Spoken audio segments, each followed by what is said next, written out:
ఏపీలో మున్సిపల్ ఎన్నికలు రసవత్తరంగా మారాయి. కొన్ని చోట్ల ఎన్నికలు సజావుగా జరిగితే మరికొన్ని చోట్ల ఉద్రిక్తతల నడుమ వాయిదా పడ్డాయి. కాగా 10 కార్పొరేషన్లు, మున్సిపాలిటీలకు డిప్యూటీ మేయర్లు, చైర్మన్లు, వైస్ చైర్మన్లను ఎన్నుకునేందుకు ఎన్నికలు జరుగుతున్నాయి. ఈ నేపథ్యంలో కొన్ని చోట్ల ఉద్రిక్తత పరిస్థితులు నెలకొన్నాయి. కొన్ని చోట్ల కార్పొరేటర్లు కిడ్నాప్ కు గురి కావడం సంచలనంగా మారింది. కాగా పిడుగురాల, నందిగామ, తుని, తిరుపతిలలో ఎన్నికలు వాయిదా పడ్డాయి.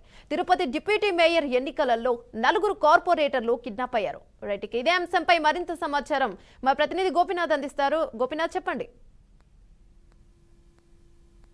ఏమన్నా మొత్తం మీద ఏపీలో మున్సిపల్ సంబంధించిన ఎన్నికలు అంటే డిప్యూటీ మేయర్ కావచ్చు, లేదంటే చైర్మన్ కావచ్చు, వైస్ చైర్మన్ సంబంధించిన ఎన్నికలు ఇవన్నీ కూడా వాళ్ళను ఎన్నుకోవడానికి ఇవాళ అంటే ఎన్నికల సంఘం నోటిఫికేషన్ ఇవ్వడం జరిగింది. అయితే అందులో భాగంగా గత 2-3 రోజుల నుంచి కూడా పెద్ద ఎత్తున పైరవీలు ఏదైతే 10 ప్రాంతాల్లో ఎన్నికలు జరుగుతున్నాయి, డిప్యూటీ మేయర్ కావచ్చు, లేదంటే చైర్మన్, వైస్ చైర్మన్ సంబంధించి గత 2-3 రోజుల నుంచి కూడా వైసీపీకి సంబంధించినటువంటి నేతలంతా కూడా పెద్ద ఎత్తున అంటే కార్పొరేటర్లు కావచ్చు, లేదంటే మున్సిపల్ వార్డు మెంబర్లు వీళ్ళందరినీ కూడా పెద్ద ఎత్తున కిడ్నాప్లు చేసి రకరకాలుగా ఇష్యూస్ తీసుకొని వచ్చి ఏకగ్రీవంగా ఎన్నికలు చేసుకుంటున్నారంటూ కూడా వైసీపీ ఇప్పటికే కూడా ఆరోపణలు చేస్తూ రావడం జరిగింది.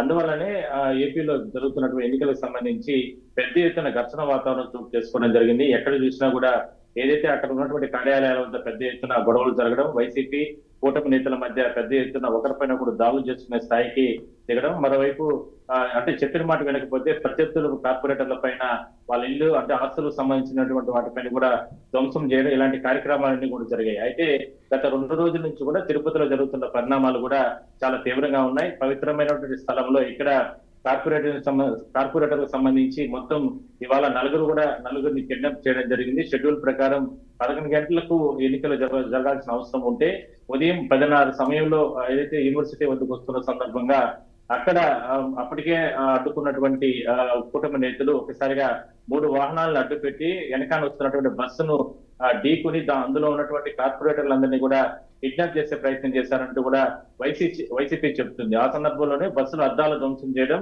అందులో భాగంగానే ఒక 4 కార్పొరేటర్లని అక్కడ నుంచి ఉన్నటువంటి 3 వాహనాల్లో కూడా ఎక్కించుకుని ఇతర ప్రాంతాలకి తీసుకెళ్లిపోవడం జరిగింది. అయితే దీనికి నిరసనగా ఉన్నటువంటి కార్పొరేటర్లు, వైసీపీ కార్పొరేటర్లంతా కూడా ఎన్నికలను బహిష్కరించి యూనివర్సిటీ ప్రాంగణంలోనే వాళ్ళు నిరసన కూర్చోవడం జరిగింది. అయితే ఇంత ప్రజాస్వామ్యబద్ధంగా జరగాల్సిన ఎన్నికల్ని ఈ స్థాయిలో ఇంత దిగజారిపోయి కూటమి నేతలు ఈ రకంగా దాడులు చేయడం, లేదంటే భయభ్రాంతులు గురి చేసే పరిస్థితి తీసుకురావడం కరెక్ట్ కాదనే అభిప్రాయాన్ని వాళ్ళందరూ కూడా వ్యక్తం చేయడం జరిగింది.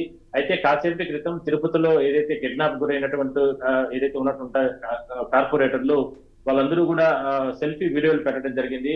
తమను ఎవరు కూడా కిడ్నాప్ చేయలేదు, కేవలం బస్సులో జరుగుతున్నట్టు అల్లర్ని దృష్టిలో పెట్టుకుని మేమే ఆటోలో అంటే బస్సు దిగి బయట ప్రాంతాలకు వెళ్ళిపోవడం జరిగిందంటూ కూడా చెప్పడం జరిగింది. ఇంకా నెల్లూరు కావచ్చు, లేదంటే అనంతపూర్ కావచ్చు, ఇలాంటి కొన్ని ప్రాంతాల్లో ఏదైతే జరుగుతున్నటువంటి 10 ప్రాంతాల్లో కూడా నిన్న మొన్న కావచ్చు, లేదంటే అంతకు ముందు రోజు నుంచి కూడా పెద్ద ఎత్తున పైరువీళ్లు అంటే చెప్పిన మాట వింటే వాళ్ళకి ఎటువంటి ఇబ్బందులు ఉండవు, లేదంటే ఆస్తుల పైన లేదంటే రకరకాలుగా వేధింపులకు గురి చేసి ఈ ఎన్నికల్లో కూటమి నేతలు గెలుచుకున్నారంటూ కూడా వైసీపీ ఇప్పటికే కూడా ఆరోపణలు చేస్తున్న నేపథ్యంలో ఒక 4 ప్రాంతాల్లో మాత్రం అయితే తిరుపతి, పిడుగురాళ్ల, నందిగామ, తుని ప్రాంతాల్లో మాత్రం ఈ ఎన్నికలకు సంబంధించి అంటే రేపటికి వాయిదా వేయడం జరిగింది.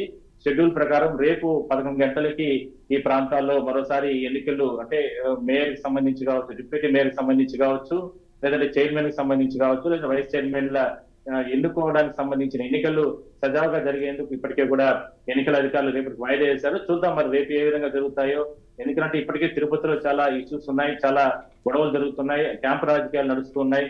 మరి పిడుగురాళ్ళు కావచ్చు, లేదంటే మరు ప్రాంతాల్లో కూడా రేపు జరగాల్సిన ప్రాంతాల్లో కూడా అలాంటి పరిస్థితులు కొనసాగుతున్న నేపథ్యంలో పోలీస్ యంత్రాంగం ఏం చేస్తుంది, లేదంటే ఎన్నికల అధికారులు ఏ రకంగా వీటిని నిర్వహిస్తారు ఏమన్నా? రైట్ గోపినాథ్, అయితే అధికారంలోకి వచ్చినప్పుడు కూటమి ప్రభుత్వం అధికారంలోకి వచ్చినప్పుడు చెప్పింది ఒకటైతే చేస్తుంది ఒకటైతే అనుకోవచ్చా? ఎందుకంటే అధికారంలోకి వచ్చినప్పుడు కక్షపూరితమైన రాజకీయాలు వైసీపీ లాగా మేము చేయము, దాడికి ప్రతి దాడి అనేటివి మేము చేయము, కేవలం అభివృద్ధి పరంగానే ముందుకెళ్తామని చెప్పడం జరిగింది. మరి ఇప్పుడు చూస్తుంటే వరుసగా వైసీపీ కార్పొరేటర్లు కావచ్చు, ప్రతి ఒక్క అంటే గతంలో జరిగినవన్నీ కూడా దృష్టిలో పెట్టుకొని కక్ష సాధింపు చర్యలు చేపడుతున్నారని అనుకోవచ్చా? ఖచ్చితంగా. ఎందుకంటే వైసీపీ ఏం చెప్తుందంటే ఇంత అంటే దీనికి సంబంధించి చాలా చిన్న ఎన్నికలు ఇవి. డిప్యూటీ మేయర్లు లేదంటే చైర్మన్, వైస్ చైర్మన్ ఎన్నికల్లో ఇంత హంగామా సృష్టించాల్సిన అవసరం ఏంటి? దాడులు చేయడం, లేదా కార్పొరేటర్ని, లేదంటే మున్సిపల్ అంటే వార్డు మెంబర్లు వీళ్ళంతా కూడా బెదిరించే స్థాయికి దిగజారడం ఇది కరెక్ట్ కాదు. అధికారం వచ్చింది, మీరు అధికారాన్ని అనుభవించండి అంతే తప్ప పూర్తి స్థాయి ఈ రకమైన స్థానిక ప్రజల్లో కూడా భయభ్రాంతులు గురి చేసే రకంగా చేయడం కరెక్ట్ కాదంటూ కూడా వైసీపీ చెప్తుంది.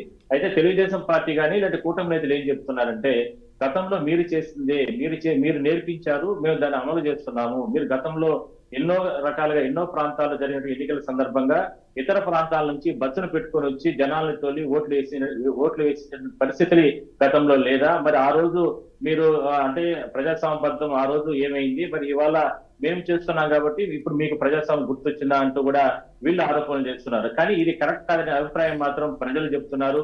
అది ఎవరు చేసినా, అప్పట్లో వైసీపీ చేసినా, ఇప్పుడు కూటమి నేతలు చేసినా, ఏదైనా సరే ప్రజాస్వామ్యబద్ధంగా చేయాలంటే తప్ప ఈ రకంగా రోడ్లపైకి వచ్చి గొడవలు చేసి లేదంటే లాండ్ ఆర్డర్ ప్రాబ్లం సృష్టించి అధికారం కోసం అడ్డదారులు ఏదైనా తప్పడం కరెక్ట్ కాదనేటువంటి అభిప్రాయాన్ని స్థానిక ప్రజలు ఆయా ప్రాంతాలు చెప్తున్నారు.